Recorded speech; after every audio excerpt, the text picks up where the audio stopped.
it's confusing, right? And the one thing I can't go with you on is I can't go on the Nantucket sleigh ride where we're talking about the Bose-Einstein condensate, and then we're talking about the I'm going to show you that. We can do that. I'm going to show you. But he wants to stick to specific topics one at a time. Because otherwise it's just I'll be chasing after you and you'll get nothing. Yeah, that was part of the plan today. Yeah. I just wanted to kind of let some of it play out. So you want to start with the flower of life. Flower of Life.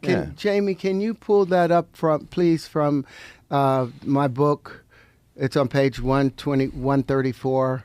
TCOTLC.com, or it should be in the regular thing. And also that blender thing is very cool. Yeah, which for rebuilding of Saturn? Or no, the one that you were talking to this other guy where he's asking you questions about the Jeff 5 forms, and you have Jeff Mimsy. I found that through sleuthery on the internet where it was doable, and because it's in particular when you do them opaque, it's very hard to see. Sometimes when you let it become translucent, it's easier to see. Well, that's why while he's getting that, I'm going to... Got it. It's on your, no, I don't. I'm on your website. I don't know exactly where the book would be. Oh, is it one of these links? Just go down.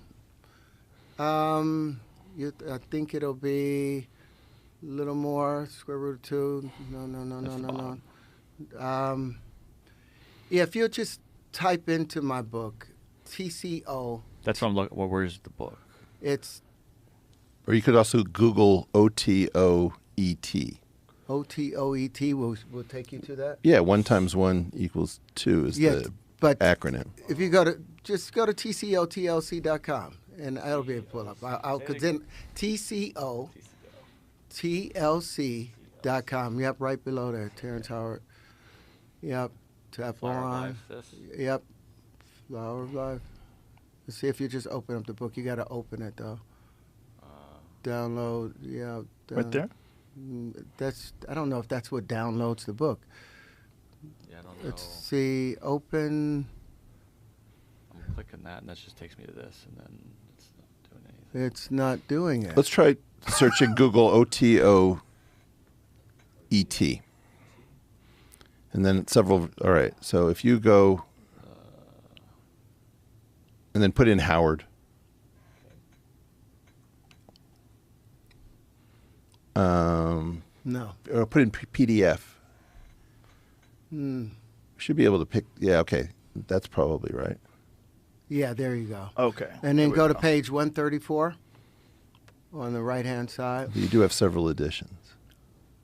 Yeah, I didn't even. That other one somebody else set up there to probably distract and keep people from being able to find it. It's probably the government. Yeah, we're going to do that later. You're going to love that. They're coming. Just tap on that jewel right there. Okay. Okay. So this is. And we can rotate that with the cursor and get What's great about this, I'll be able to pull pieces out of it. Yeah. So just tap onto that. Brilliant. That drill. So we can start with this. So the way I understand it, because I didn't know anything. I've seen this pattern before. Didn't know its history.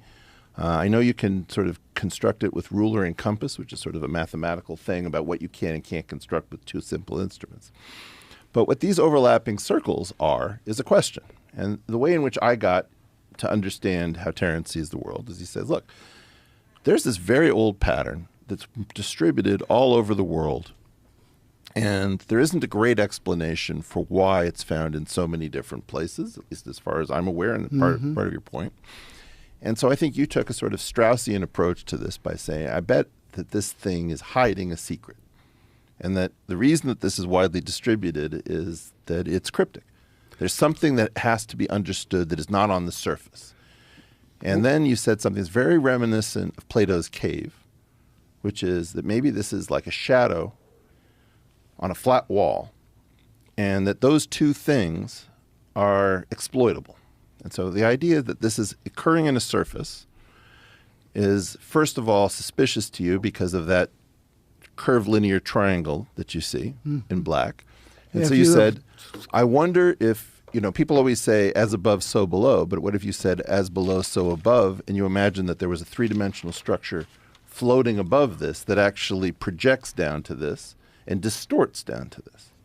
So that's the first idea. First idea is it's not this, it's the thing that projected to this. And that's what you mean when you say opening the flower.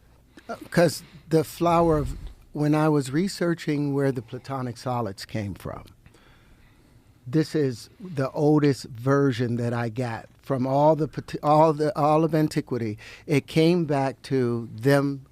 Well, there are no platonic solids because you're in dimension 2, except for what you built, which is the thing above in black. But what they did years ago, 6,000 years ago, was draw straight lines where the circles overlapped. And I thought, in what I was reasoning with regard to all energy being expressed in motion, all motion being expressed in waves, all waves being curved, and that there were no straight lines in the universe. So I was like, there's several errors in what you just said. If I stop there, we'll get off track again. Yeah, but you should correct those errors while we're there. Okay. It is not true that all energy is expressed in motion. What energy is not expressed in motion? Potential energy is not expressed in motion. If I have a weight on a spring, which is sort of the quintessential, people don't know this, but most of physics comes out of the system represented by a weight on a spring. Mm-hmm. So the simple harmonic oscillator is the heart of all physics, even the most theoretical physics. It's a very, very strange thing, Hooke's law. When that weight is going up and down, if the spring is frictionless, energy is conserved. Now, at the top and at the bottom, that weight is not moving because all of the energy is in the potential of the spring. It's in the stress of the crystallization that has occurred within that system. And then you will say something like, but that energy is still being held together. There is still energy there, and it's still moving at a microscopic level. It's still spinning centripetal. So we have to get into what you will make a point, for example. But is that true? What he's saying, that it's still in motion? It's just in motion in a lower frequency? No. There's nothing moving. Let me show you what goes wrong in the interaction. Okay. Terrence says, show me in nature a single straight line. Okay. And I liked your point about Euclidean women. That was awesome. that was from Alan Watts. All right. So if I show this to Terrence, because I just bought this from the end of the 7th ray. Mm-hmm. A lot of straight lines. A lot of straight lines. Now Terrence is going to say, what you would think is a straight line. See, but when you exactly. look at it under an electron microscope, you're going to see the crystalline structure. So again, this configuration is an illusion. You're just saying it's not perfect. It's an optical illusion because crystals form in symmetrical. Yeah, very often. But a lot of straight lines. A lot of straight lines. Perceived straight lines, but right. But every atom is filled with empty space. I mean, we could take this down to there is no matter. That is. We could get crazy. So we're you know what I'm saying? We're about to. Well, you